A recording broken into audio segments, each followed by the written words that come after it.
Hello everyone, my name is Rajesh Kumar and I'm your DevOps SRE DevSecOps coach. Please hear me out very carefully because that is important. So I'm going to teach you as part of this session what is Docker. Next should be why do we need it? Why we need Docker? Third thing, how to install Docker? Fourth thing, how the architecture of Docker, how it works. What are the Docker workflows? What is container? What is a container lifecycle? How to work with the containers?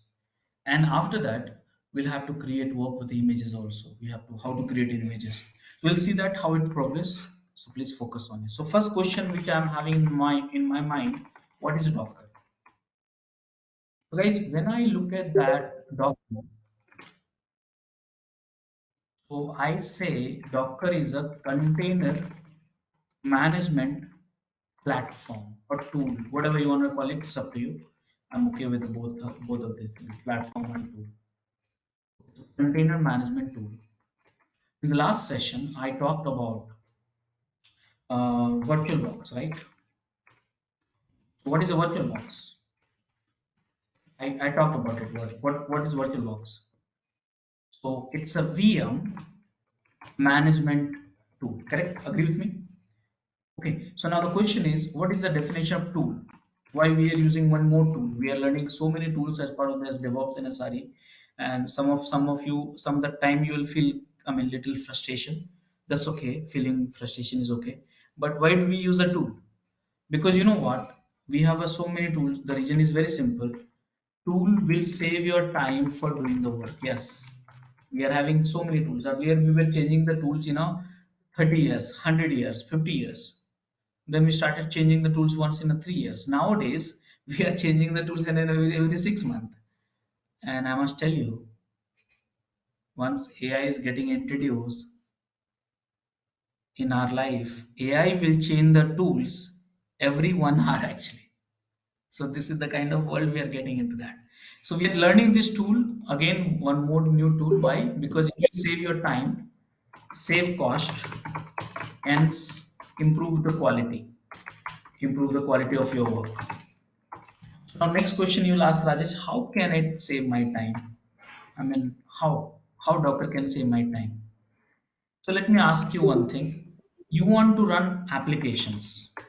So earlier you used to run application in where? Physical server. Agree? How much time you used to take? How much time? If I say, hey guys, Ashwani, I want you to set up one application in a physical server. Physical server means laptop or some dedicated hardware which is in data center. So if I say how much time it will take, so you'll say, boss, I need 5 6 hours actually for this. That was like 6 hours. Then we got a VMs. And if I say, hey, can you set up your application in VMs, virtual machines? You'll say, give me 5 minutes and I'll set it up and run this particular application. So now guys, container, 1 second. Yes, I repeat, 1 second. You want to run one application in a container? 1 second. Thousands of application in a container? 1 second. So don't you think so you are saving a time? So tomorrow you are setting up entire development environment, 1 second. QA environment, 1 second. Production environment, 1 second. Are you understanding the importance of this tool, all of you? Yeah, Rajesh. Now, next thing is, then you will say, okay, fine, I understand it might save my time. I want to see that live, but how it will save my cost? So let me tell you here, guys. Earlier, you were running an application in physical server. You were wasting so many CPU and RAM. So we migrated to virtual machines. And now we are migrated to containers. So what does that mean? So when I say CPU, I mean what? When I say saving cost, that means container is, I'm putting in a very straightforward manner. Okay, this transition, container is consuming less CPU, RAM, storage, and plus no operating system license cost. Tell me. So when you run application in a container is consuming less CPU, less RAM, less storage, and no operating system licensing cost. Whereas if we have a VMs, you have to pay for the license. VM is consuming higher CPU, higher RAM compared to the container, and physical servers again lots of wastage we had it. So it is saving cost. Ultimately, look at this. You might not feel that saving cost in your laptop, but remember that you are running application in a data center. LinkedIn, where is running? Facebook, where is running? HDFC Bank, where is running? It's in data center, right? You must be using which application? Instagram, right? Every day. How many hours? So Ashwini, how many hours you are using Instagram? Approx 30 minutes. 30 minutes? Good, Yeah. good line. You're line, right?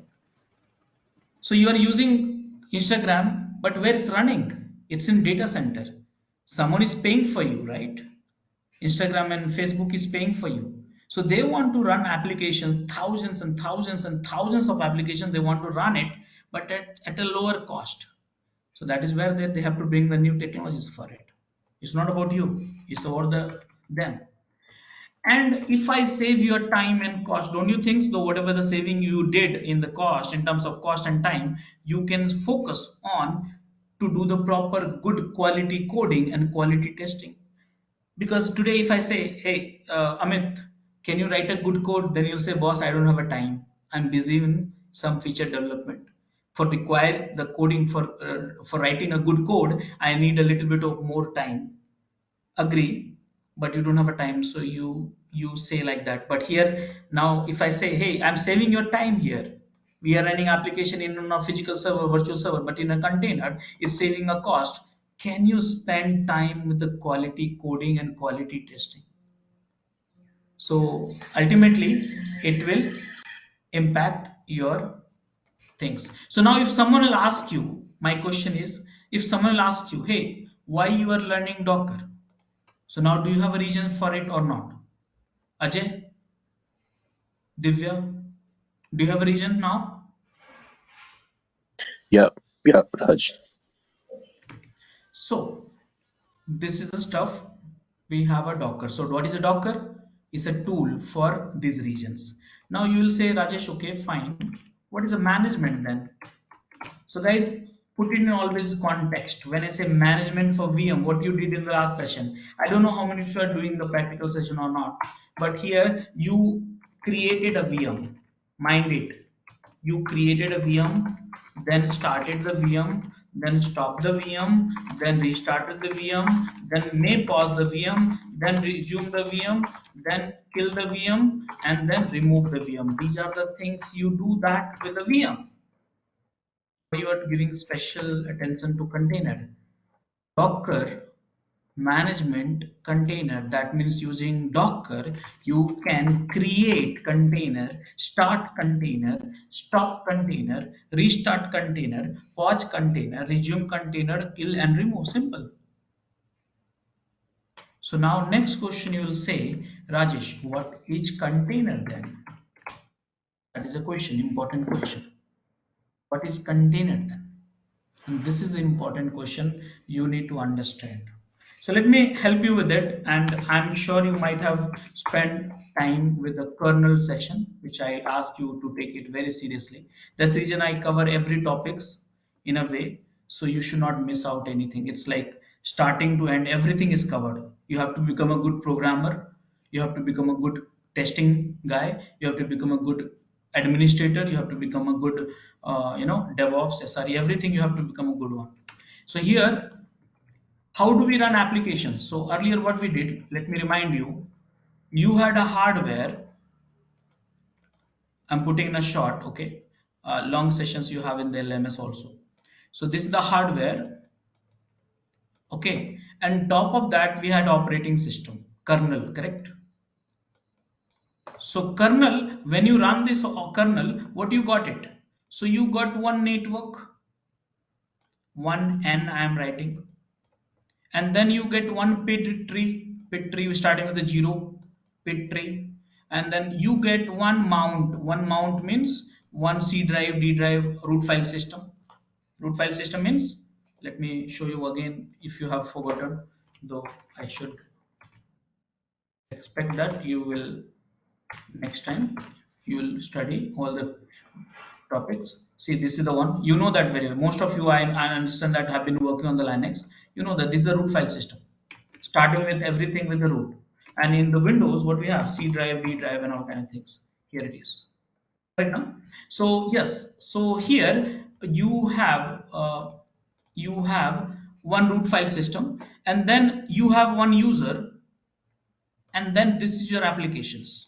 So in let me remind you, if you want to run this application, you need this user, one mount root file system, you call it mount actually, one pid tree, one network, okay, and then this is a kernel, which this kernel is managing all this thing I told you last time also. And the kernel we have running on the hardware. Agree with me all of you? Let me remind you, if you don't know, if you've forgotten, task manager, look at this. And here you see all the tasks here, and see this task is run by which user? Rajesh user, correct? So every application required certain users, right? Agree with me all of you? Yes. Okay, so now Yes. what we did after, I mean 30 years before, maybe it's 90, I mean maybe 1990s, what happened? If you want to run one applications, you were running in the hardware. So let me ask you one thing, very simple logic, okay? And you have to respond this. So my in a data center, my highest utilization is 16 GB RAM, and the lowest requirement is 4 GB RAM. If I ask you to procure the hardware, buy from the market, how much you buy? Tell me, 16 GB or 4 GB?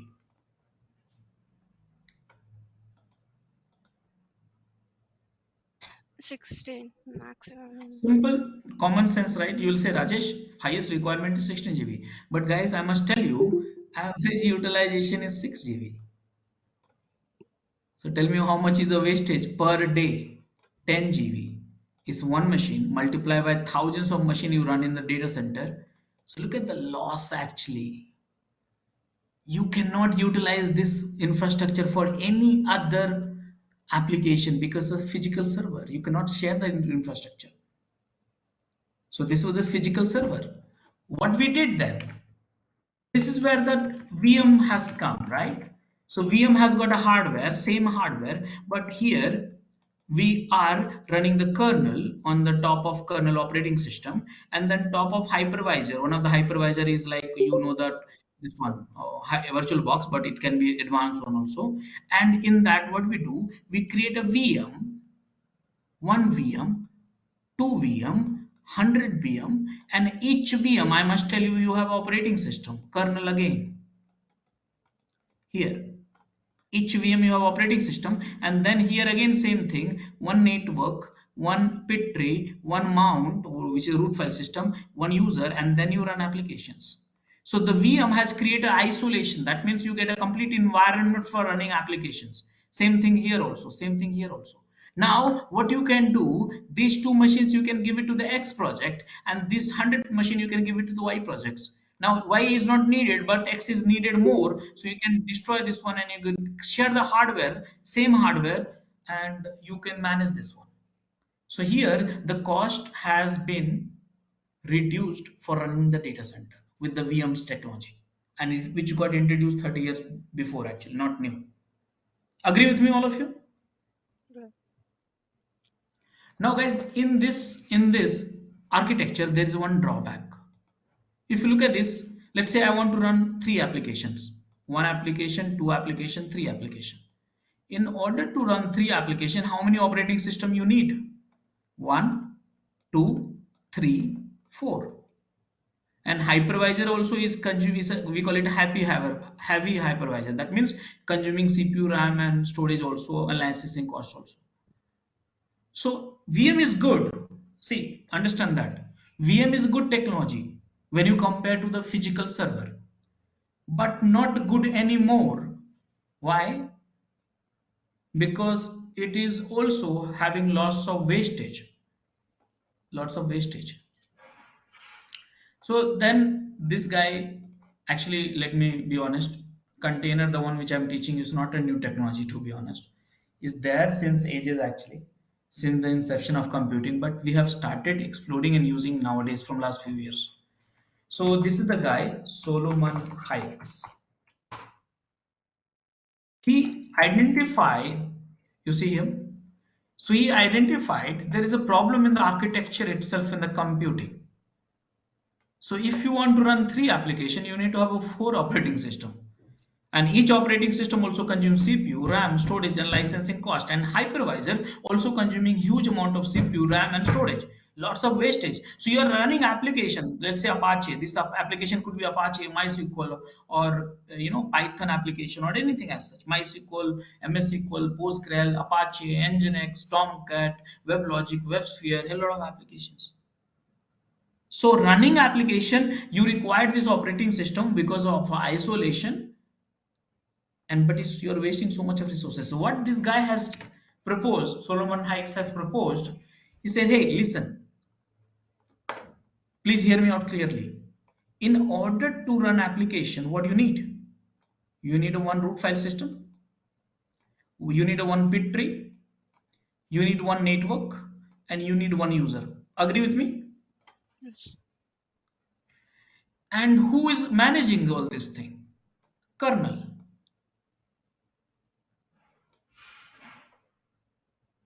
Now let me ask you guys, I'm simplifying this question.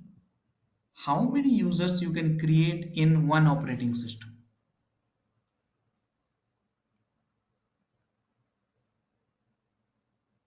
How many users?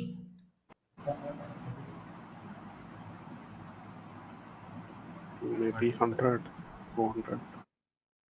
I mean, there's unlimited. You can create unlimited users. Okay. Now, next question. How many C drive? I'm saying using the simple word, but it's basically we call it root file system. Okay. So, how many C drive you can create in the operating system?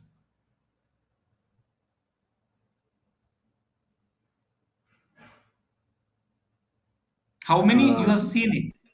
How many you have seen it?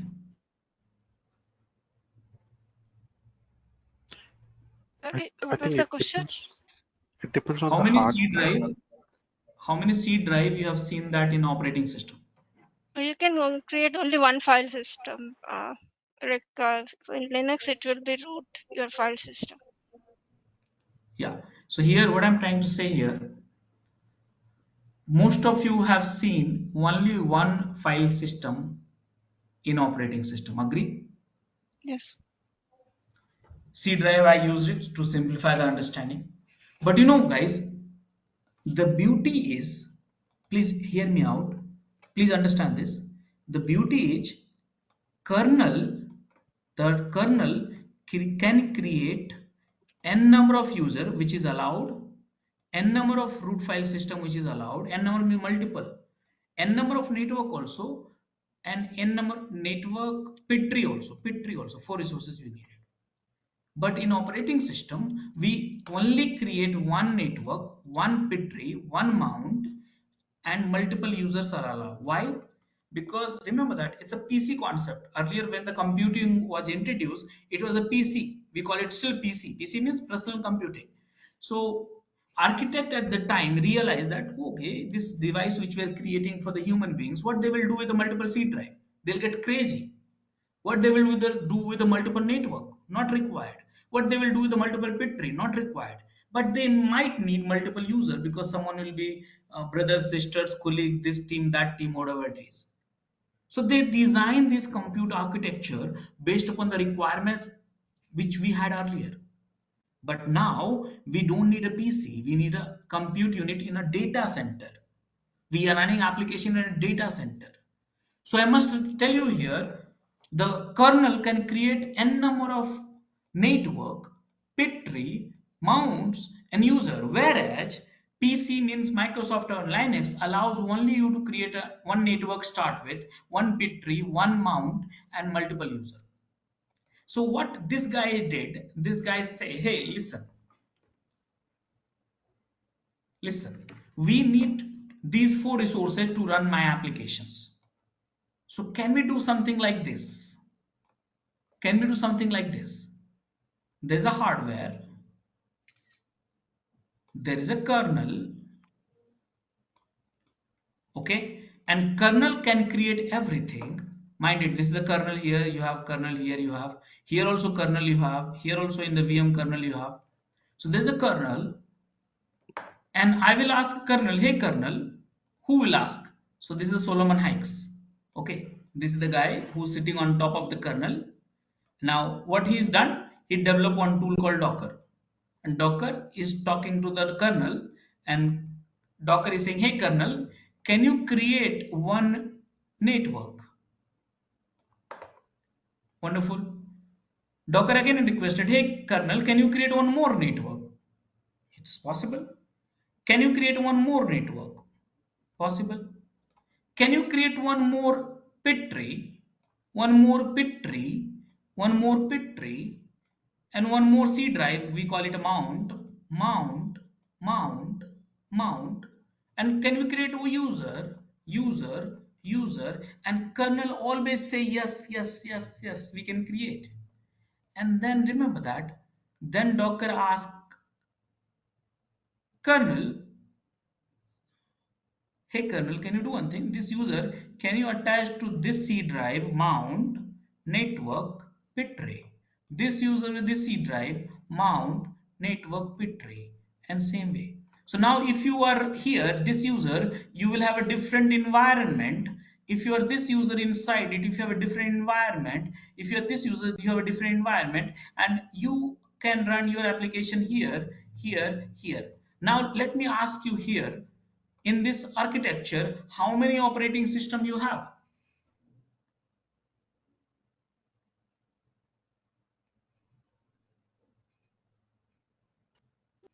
Um, one operating system. And in the VM architecture, in order to run three application, how many operating system you need? Uh, three. Three. Four, right? One, two, three, Four, and yeah. base four. And here only one. See that? So beautifully, this guy using a Docker is lightweight again. Heavy hypervisor is heavyweight. Okay, heavyweight means consuming lots of CPU. Docker is consuming lesser CPU. So using the Docker, now using the capability of kernel, now this complete isolated copy you created, and each copy is using the host machine for their capabilities. And now this is the one user with mount network pit tray is called container. Simple. What do we call it? Container. So what is the definition of container?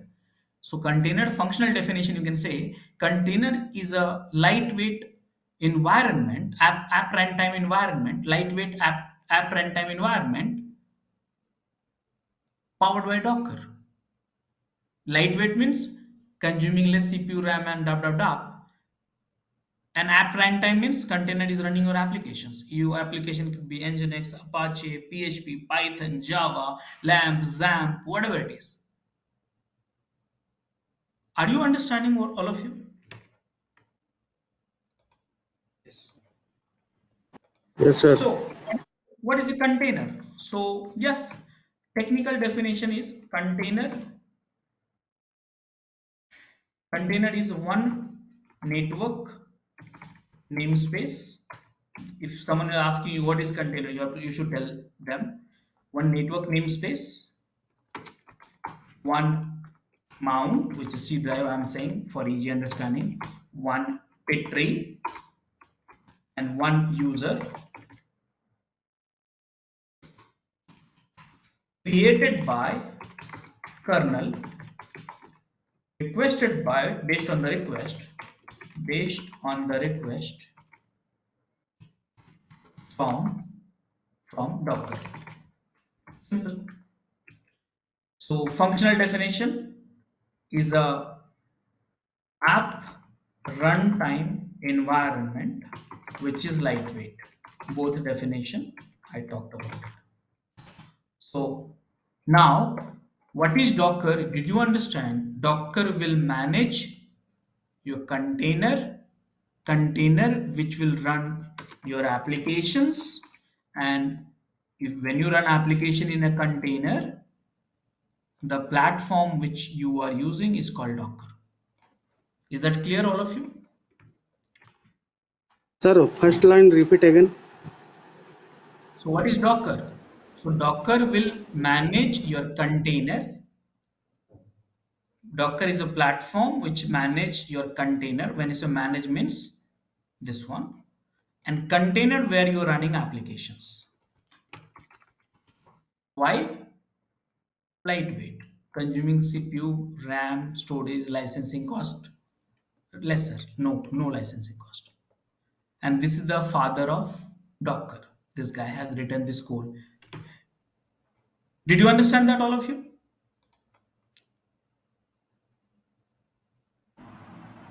Yes. So guys, now wonderful thing is, you know what? They have a multiple releases for it. So they have a community release, and they have an enterprise release. Now both are free, by the way. Okay, both are free. That means this product is free. Now, written in what? Which language has been written using this tool? This is a Go language. So when you say Go, mind it is a platform independent. So you should know plat independent. That means you can run in Linux, Mac, all this thing, but there's some configuration required. So I would say primarily is for Linux, but other languages certain configuration required to do that. So written in Go. By who's written? Solomon Hikes. Now what is the latest version? If I have a good memory, I think 22.x is a version. Okay, so guys, this is a Docker. Why do we need it? Here it is. What exactly is doing? Here it is. And what is container? Here it is. Is that clear, all of you?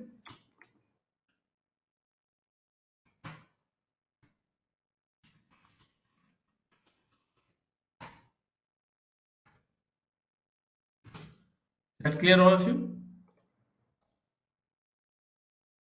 Okay, so Yes. now next question is, guys, how to install Docker? And it's very simple, guys. Okay, install Docker. So let me do that here. Go to my box. It's a 1 GB RAM only. That's sufficient for demo. Okay, for time being. And I'll become a root. Why? Because Docker need either root or sudo. So I'm having problem with always writing a sudo. I get irritated. I become a root actually. It's my habit. Okay, so now what to do? How do we install it? So simple. Docker install Ubuntu and debugschool. Okay, for each and everything you should add the debugschool at the end of it, and you'll get my tutorial. So here each and everything I have written for you, just matter of typing. So here Ubuntu, you write it, and these are the commands I'm going to run it, and this will install the Docker. Okay, so you know what? I think for saving time, I should create a new machines. Why I'm doing that one? Because I don't want to drag this session for waiting waste. There's one waste called waiting waste. That means we wait for to see some output. So what I will do, I'll delete this, terminate this instance, and I'll go for a little higher one because I just want to save time. Okay, so Linux Ubuntu 20, I'll go for it. All of us, let's stick to the 20. And here I'll go for the CPU RAM, which is large, 2 CPU and all. Mumbai Jet and security group default. 8 GB sufficient, maybe 30 GB and launch. Now why I did it? Because I'll be paying a little bit more, but here the advantage is I'll save some time. Okay, because waiting, I don't like to wait for it something. So 8 GB RAM, 2 CPU, that is more than sufficient for my demo because I'm not running any production environment, though we require more CPU and RAM. So I've logged into these machines. Let me install the Docker inside this.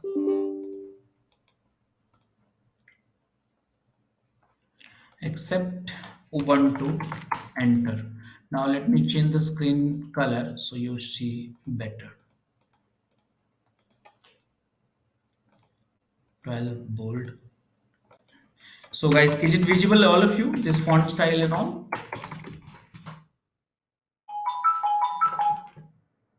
Is it visible? Yes. Yeah, it is visible. Now, guys, I'm going to install the Docker. Now it will be faster because I really don't like waiting.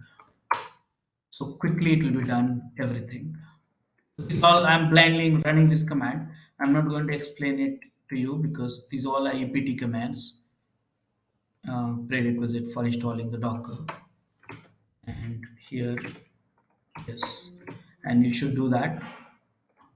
And copy this command very carefully. Don't rush. I'm rushing right now because I've been doing a lot of time from last 6 years, but you guys should do slowly. Okay, this is the long command, but one command. Okay, so done. And this is a one command, three lines, but one command. Please mind it. Okay, done. And this command will update the operating system faster. And this command will install the Docker. Very simple. So just few command I run it and you install the Docker. Yes. So this is how we install the Docker. So you can check this document. I'll share these notes with you. So recordings also is there. How to look at that? You can do that. Okay. So now next question is Docker architecture. Okay, I must tell you guys, anything you learn, you must learn the architecture first. Okay, that will help you. If you want to, become a good programmer, good software engineers, you must learn the architecture. So I think I installed the Docker, which is done. Now, how do we learn the architecture? So in Docker, how it works basically. So this is a human, talk to the Docker client. So Docker client is one utility, and Docker client talk to the Docker D, which is server. Okay, Docker D is a daemon. Okay, Docker D server, and Docker D talk to the container D, and container D talk to the kernel, and kernel is doing everything. So basically, you will request to the Docker client. Docker client will request Docker server. Docker server will request container D, and container D will request kernel, and kernel ultimately will create everything. Mind it. So where is that? So which Docker? This is the client. Which Docker D, which is the server? Which container D? This is the container D and kernel. Now, if you want to see that this processes, all this command I have to cover that. You require this some time to practice it. Docker D is a service which is running. You see the first one, and container D is also service running the second one. I think it's the first one only. Yeah. Okay, so this is the PID for this, and this is the PID for this. So this is how it works. Now, in a container is basically is a is a kind of interface which is for the all operating system. You'll find it, which will talk to the kernel, and kernel is the real work which will create a containers, but request will be transferred through this way. So that's the architecture. Out of which, guys, when I say Docker, these two tools together we call it a Docker. Okay, and this was developed by Solomon Hykes. Okay, so now next question is, guys, Docker components. In simple way, you will say, Rajesh, okay, fine, I understand that what is Docker, what is container, I installed the Docker, I understood the architecture, but I want to start working on it. I want to start creating a container. Last session we created a VM. This session we want to create a container. I want to create a container. I want to start the container. I want to get inside the container. I want to come out of the container. I want to stop the container. I want to remove the container. The same thing which I said here. How can we do that? So guys, you have to understand that first thing you have to have Docker installed. Now, did you have a Docker installed? Yes. Second thing, you have to have a Docker images. What is images? Let me remind you, when you create a VM last time, what you did, you downloaded the ISO image, Ubuntu ISO image, CentOS ISO image, didn't you? So same way, Docker image you want to download. So what is a Docker image? From the Docker image, you can empower the container. So now next question is, okay, from where we'll download the Docker image? And that website is Docker Hub. I must show you. So here Docker Hub, you go to this website, you can create, see, GitHub is the repository for the source code, Docker Hub for the Docker images. How many images you have in this portal? Lakhs, more than lakhs of images. Look at this. Somewhere the stats should be there. This image, I mean, this website had changed recently. So more than lakhs of image you have it. Then what are the images? See some of the most pulled images is these are the one. That means I mean see PHP dumper is one of the most pulled. Mongo, Postgres, MySQL, NewMG, Redis here. I think Dharmendra, you are there, right, in this call?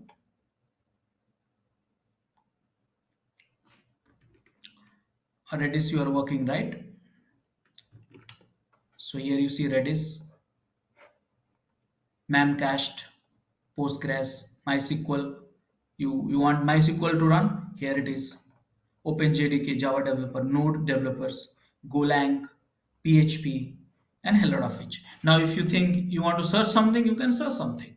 Lakhs of images are there which has been developed. I'll teach you how to create an images and upload to this website, but not now, later. So here, one of the image which I want to, get started with it, HTTPD, which is Apache images.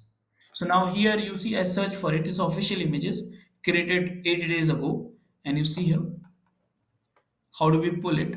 This is the command for it. HTTP images. 1 billion download has happened so far actually. Rating is pretty high out of 5. So what should you do? So first thing, Docker installed? Yes. You have to get the Docker image? Yes, yes. From where? Docker Hub. And the moment, understand that, the moment you run Docker image, you get Docker container. Simple. So guys, let me download that image. Before that, I must run few commands to get you comfortable. I want to know Docker version. Here, this is the Docker community one, Docker client, Docker server. I want to see Docker info, which will talk about the system information, everything. You must spend some time here reading each and every line. Do not ignore it. And you want to see the list of Docker images you have in the machine? None. You see that. You want to see the list of Docker containers running in your system? PS. You want to see the list of container which is not running and running? All. A for all? None. So what do you do? So first download the images. Docker pull HTTPD. Automatically it will download from the hub.docker.com. It's linked actually. Don't need to specify everything. Do you have images? You see, I got in local, I downloaded through the command line. Image ID, this image was created 2 months ago. The size is only 167 MB. What do we do in this case? So now guys, you must remember this flow. What you have to do: create, start, stop, restart, pause, and all. So can I create a container now? So let me show you. So Docker create, what you want to create from images, HTTPD, spelling mistake actually, create. See the container ID, which is a 40 character hash value, Docker ps -a, see, it's created. So every containers you create, you get a container ID from the image. Container will be running with this command internally. Created, what is the status, and the unique name assigned by the Docker. You can change the name also. Let's say you want to create a one more container, name of the container Raj1. Sorry. And you see here, I got one more container created. You see how much time it has taken? Seconds. So I created a container. I got two containers. You are doing two VMs you created last time. How much time it took? 1 hour, I guess, last session, right? Now you are just a second. So I created a container. What to do? Start this. So Docker start, and this is the container ID. You can use it. You can use the name also. You can use the name also.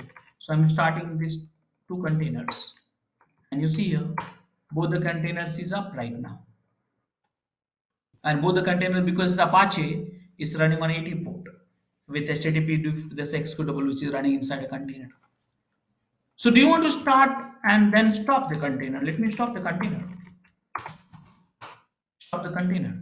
And you see here, now one is exited. So you, exited means, see, when you create it, it will be created. Then when you run at least one and then stop it, exited. And he is running from last 26 seconds. So can I restart the container Raj1 or container ID also you can use it. So restart and container ID. And you see here, I restarted the container and you see up 1 second. So simple. Want to stop, you want to restart, do you want to pause this container? So let me show you. So here there's one container running here. I want to pause this container. So Docker pause and this one. Now I don't know how many of you have worked with the pause VM, but pause VM and pause container similar concept. What happens? So guys, anything you paused it, remember the top command I showed you just few seconds ago. See, so many processes sleeping, that means paused, right? So here you did the same thing, you did container, you paused it, that means the pause container is consuming RAM but not a CPU. Let me show you. So there's one command docker stats, and here you see that this is consuming the RAM, but CPU, if your location, if you see 0%. So that means if you pause, it will not consume the CPU. But what you have to do, you have to unpause it, right? So how do we do that? So Docker unpause, very simple. And then this container, enter, and now if you see, now it's running. And now what do you want to do? You want to kill this container. Kill this container, that means Docker kill, and then this one, and you see here I kill this and exit it. So you see that here this container I stopped it, the response code is 0. This container I killed it, response code is 137. That means killing is like a harsher way, you are killing the parents without a child. But here when you say stop, it's like graceful killing. So both will give you the same results, but one is harshful killing of the particular container process, and one will do the graceful killing. And the last one after this, you have to remove the container because your requirement is done. So Docker rm, and here both the containers I'm removing because my requirement is completed. And this is called container life cycle, container from start to end. And if you want this tutorial, just go to Google, type container life cycle and DevOps school, enter, and this tutorial will help you. Whatever I showed you, the demo and explanations, you have in a detail actually. And these are the commands I run. So here from start, pulling the images, till that kill and removing. So guys, did you understand that how do we work with container? All of you, is that clear? Yes, Raj. Sir. So now next question you will ask, okay, Rajesh, I created a container, start, stop, restart, pause, unpause, and dub dub dub. But how do we use it? How do we use it? So don't give very special, you know, attention to this container because you know that. I know you know that. Let me ask you a very basic question. How do we you use VM? Or compute unit, how do you use it? So you say, Rajesh, I am getting inside it using shell, bash shell, yesterday we discussed, I guess, or accessing the VM using a network IP address, correct? See, if you create a VM, either you go inside it and work on it, or access from outside. That's all the two things you can do that. Agree with me or not?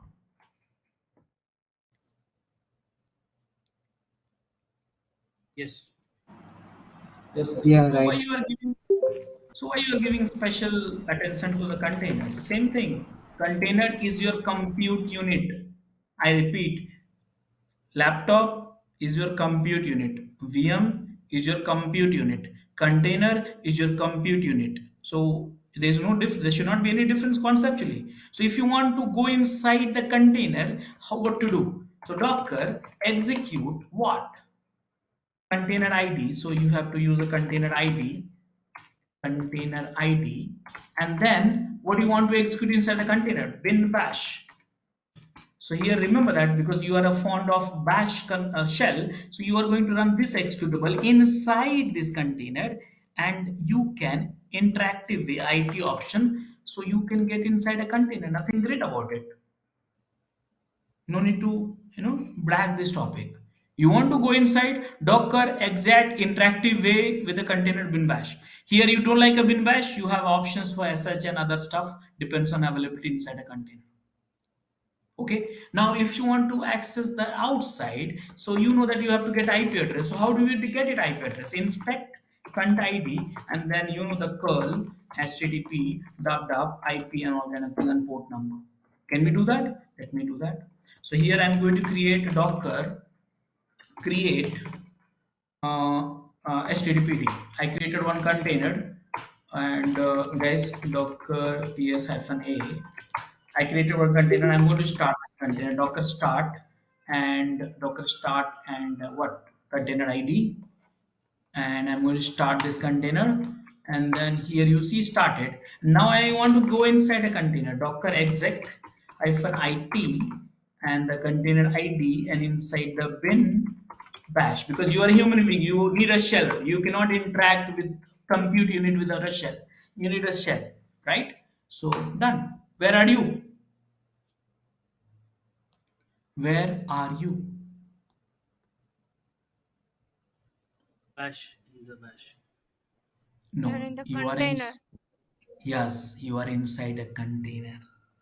And container is just like operating system. You see, it's like Linux. You see, everything is just as it is. It was in the VM, but you are inside a container. Look at this. Earlier I was here in this VM. Now I'm inside a container, and the environment is everything as it is. Come out of the container, go inside a container, come out of the container, go inside the container. Simple, no? Come out of the container. Now next thing you want to see IP address. I mean, you want to access to the network, so inspect command and get the IP address. Now I must want you to read each lines here. Okay, for the future purpose you get confident, but right now I just want IP address of the container. This is the one. Curl http dot dot. See, you are accessing, it works. That means you are accessing http front page. That means whatever is running in the container you are able to access through the network. These are the two things you do with the VMs also, so you can do with the containers also. Agree with me, all of you? Yeah. So this is the way you have to use it. Now next thing I want to tell you guys, you know what, I'm getting little irritation. Why?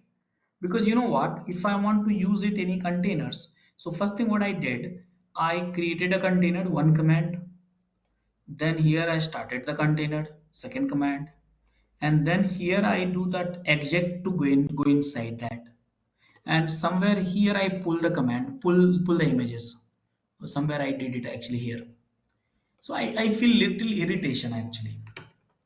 So can we find, do you have some sort, I mean, shortcut for it? Yes, we have a shortcut. What is that? The shortcut is run. So run basically is a shortcut. What it will do? So when you use the run, it will pull the image, it will create a container, it will start the container, and it will attach. Means you go inside a container, attach to PID1 process of the container. It will do that. Let me do that. So let me show you the simple Docker run HTTP.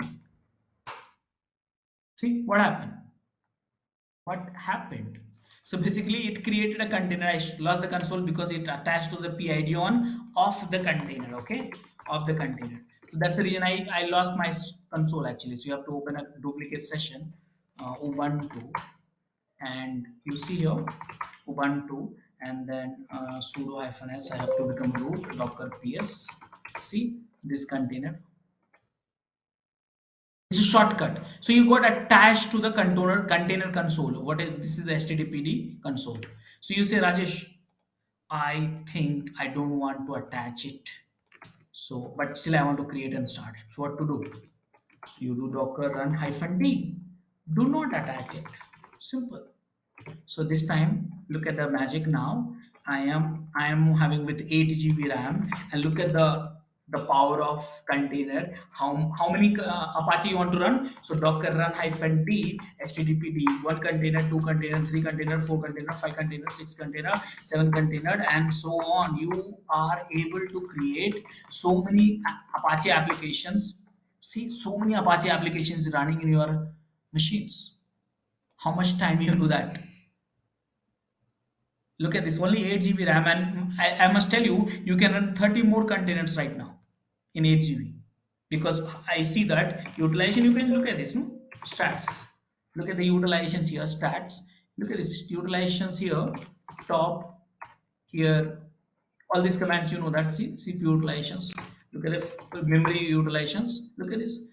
80% of these is still available. 89, 18, 80%, more than 80%. Are you able to visualize the power of container now? Yeah. So now this I played with the Apache, but what about then other containers? So you have a Docker run hyphen itd Ubuntu. This Ubuntu is a new container. So pulling the images which was not there and created a container is pulling right now. One time activity. Docker ps. See one Ubuntu containers you got it. Here you see two containers you got it. You want to run MySQL, Docker, run itd, MySQL. Simple. And you want to run. Let me talk about some of this application stack that will be useful for you. So you want to run your application. So Ashwini, what applications you are working on? Tell me. Laravel. Laravel. So no, Laravel is a Actually, framework, PHP. Yeah, PHP. platform, WAMP, right? Or JAMP, right? Yeah. XAMPP. So you want to run JAMP? Here it is. See that you were struggling like so many days, so many hours, and now you want to. This is the official one, okay? Updated 1 month ago, and this is the image. You want to run XAMPP? Here it is. So I'm just using this one, and let's see that. I've never tried these images earlier also. So Docker run hyphen itd XAMPP. Simple. You see, this is a pretty large image, I guess, but that's okay. Within a few seconds, you get up and running. XAMPP. Inside the XAMPP, you will be applications, Apache, PHP, MySQL, and all stuff like that. And how much time it's taking to run? Just 1 second. It's just downloading one time activity, but after that 1 second.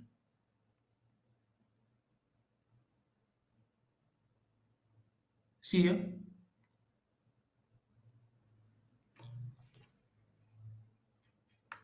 see here, Docker, PS. See here, XAMPP is running. How many XAMPP you want to run now? Tell me. One XAMPP, two XAMPP, three XAMPP, four XAMPP. You, how much time? Okay. So Roshan, how much time you spending for running XAMPP?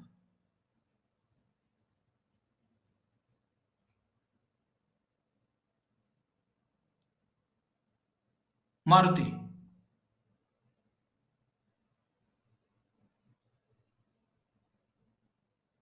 Seems no one is there. Sorry. What? How much, let's say, Divya, how No, much time you right. spend for running an But application? It takes. I mean, to A initialize few the minutes application. actually. Yeah, five to 10 minutes. If I'm restarting my application. Now 1 second, right now, Yeah. Yeah. saving time. You want to run MySQL, here is the MySQL images. Everything, you have images available created by community free of cost. Everything is free of cost. Just your time is very precious now. See here, pull, and you want to run it. Here is the instruction for running. You want to run MySQL? See, I just run the MySQL. Simple. There's some error message. What is that? Manifest tag. Okay, there's a tag was not. Huh. This is the one. Done. You want to run PHP? Let me show you this here. PHP, run with PHP. You want to run anything else? See here, PHP. You want to run WAMP? Here it is. You want to run Python? Here it is. You want to run Java? Here it is. You want to run Oracle? Here it is. You want to run what else? Redis? Here it is. Lakhs of images are there. You can develop your own images. That's your objective. I'll teach you how to create an images. But it's so simple, right? Look at this. MySQL. What is the password? Here it is a password. Port IP address you get it from inspect and the port number 3306, and then you can log in. This is your jam. 5 jams, 4 jams I created. 5 I think. This is your Apache. This is a Ubuntu. Are you able to visualize that? All of you.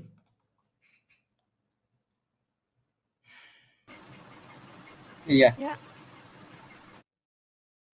So guys, this is the way you have to use it. This is the way you have to use it. So run, typically we know what? We use the run command for running our containers and so on.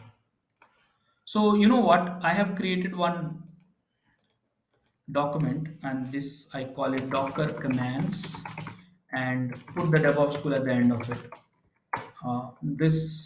This one. Okay. So what I have done, I divided whole commands into the few sections. So what is this we call it? We call it a first command. That means info and version just to get started after installations. And then if you want to work with the containers, then these are the commands we should use it. So some of the commands I'll already discuss actually as part of this session. So for example, let's say create, exec, kill, pause, ps, restart, run, start, stop, unpause, pause, and all. I covered that. But if you want to troubleshoot the monitoring, I mean, sorry, container, you want to monitor the containers, then these commands are useful. I'll cover in some time. And if you want to create an image, which I will teach you, these commands are important. You have to, you know why? I'm teaching you Docker not so you can run container. I'm teaching you Docker so you can write any Docker images to create an Docker images. To write a Docker file to create an Docker images. That's the objective. And how do we share images? These are the commands. Share with others, like you can upload to hub.docker.com or private registry and so on. So yeah, images I'll push to the next session, but this I'll teach you how to troubleshoot the containers. So guys, here, first of all, you want to see that container is running or not. So Docker ps you can do that, which I have run so many times. But if you want to see that logs of that particular container, let's say you want to see that how it is behaving. Let's say you want to see the logs of this XAMPP. So how do you do that? So Docker logs, and then this one. See, these are the logs of the XAMPP. Okay. If you want other logs also, you can go inside a container and you look at this. So logs will tell you this one.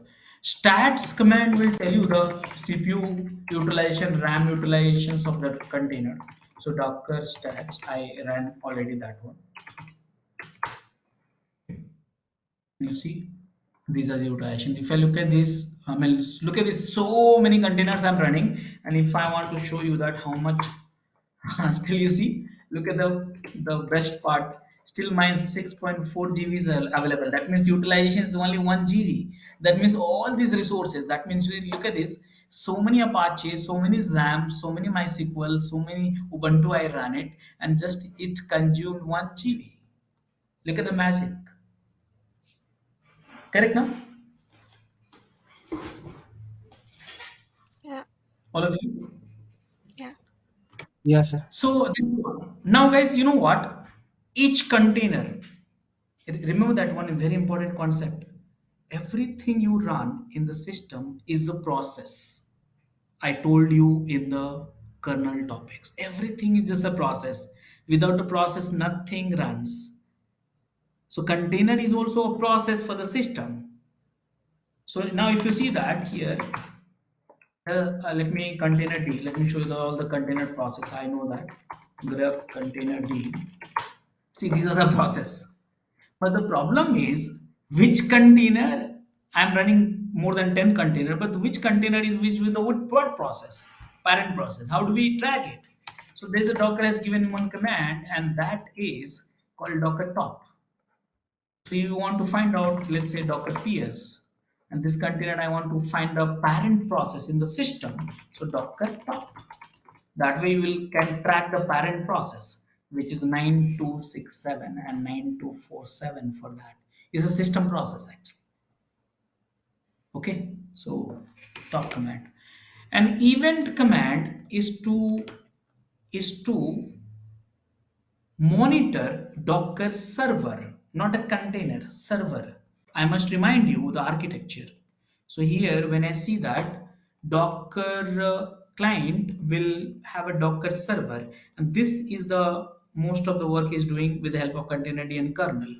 So if you want to monitor the Docker server, you have to do that Docker event. So Docker events, nothing is shown, but you have to go to other console and run some container. So let me run some container Docker run -itd httpd enter. See, I run one containers and you see the event. Uh, One is Docker create, connect with the network, and started the container. See that? This is the logs. The last one which I killed, that was a different one. Got it? So Docker events is the like basically you are monitoring the server. So these commands which will help you to monitor the containers. Here it can show you the logs. It can show you the container processes. It can tell you the container CPU utilization, RAM utilization, resource utilization. This will tell you the process ID of that particular container, and this will help you to monitor the server itself. Server itself. So guys, do you think all these commands and these commands you can practice and gets your hands dirty? What do you think, all of you?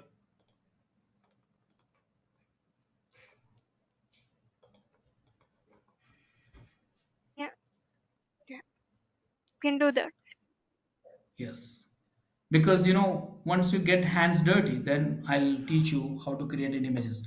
But let's spend few minutes of time on the Q&As. So Roshan, one by one, everyone. Did you understand what is Docker, what is container, how to create a container, and how to use the container? Ritik, Saurabh, Hello. yeah, Hello. Yes, sir. Very Saurabh, good. Yes, sir. Very Ashwani, good. Yeah, getting a point, Rajesh. Maruti, Vivek. Yes, I can able to understand it. Cool. Amit, Raghav, Ajay, any questions you guys have? Karthik. Uh, Not at point, Rajesh. No, Raj, Thanks for all good. asking. Okay. So now Rajesh, what can I I take want, all of you, hello, Rajesh? all the resources I have highlighted in the, yeah, Karthik, tell me you have questions. Yeah, like if I have to run it on Windows, right? Like it, the restrictions are there, right? Still. Right, yes. So if you want to run on the Windows, that's a good question. But you know what? I would request you to practice on Linux, okay? But if you want to run on Windows, then you have to install Docker Desktop, okay? There's the one Is solution it which is also Docker available Desktop. for Home Pro editions, right? Home edition, is it available? I think Home or Pro something. So let me tell you, you can use it in any version which is 2019 plus, but check Okay. the support because I'm not using the Docker Windows because it's Okay. just old days. I mean, we used to do that 5 years before. Yes. Nowadays, it's Yes. like everything is Linux. So if you are Yeah. still attached to the Windows, you're in love with Windows, then use No, the no, no. Docker It's Windows. not. It's not that I'm in love with Windows. The thing is, I just wanted to understand the architecture, like how that happens. Like no, like if you say Okay. like I can Linux, tell it you. would. I can tell you. What happens? I'll tell you. So this is your Windows machine, okay? And the in the Windows, we have a Windows machine here, and this is operating system, Windows operating system, Windows kernel, and this is the hardware. Now, what happens when you install the Docker desktop, which is this guy? What happens? This will create one VM actually, Linux VM, and managed Okay. by hypervisor like Hyper-V or something. Is a built-in hypervisor. Okay, Okay. so basically, this is you. You think you are running the container in the Windows, but Yeah. actually it's in Linux. But the interface is Okay. very familiar, so you'll feel as if it's Yes. running in the Windows. Yeah. Got it? Yes. Got it. Got it. So that all the encapsulation work will be done by the Windows, I mean Docker desktop. So you won't feel it as if you are in the background, it will be running Linux, but actually Yeah. you feel as if it's running in the Windows. But Yes. if you want to try a better one, then try Rancher desktop. Why I'm asking? Because Rancher desktop will not only help you with the Docker, but also will help you with, understood? Yes. Yes. Yes. And you know what? Kubernetes will be the, I think some of the sessions will be covered after 1 month and so on. But Yes. one of the hot skill in the market right now, those who's having the Kubernetes skill is having very, very good chance to, in the IT industry. Okay. Okay, so if you follow me, my instruction, go for the Rancher desktop Okay. rather Windows desktop. I mean Docker desktop. Got it? Oh, yes. Yes. Yes. Yeah. More questions, guys?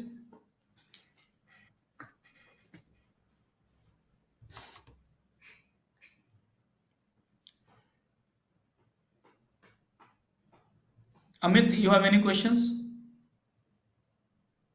Have any issues with our channel membership, you can drop an email to us at contact@debugschool.com, or you can also unsubscribe from channel membership anytime if you don't want to continue or did not like the video.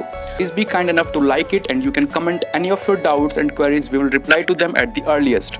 Thanks for watching.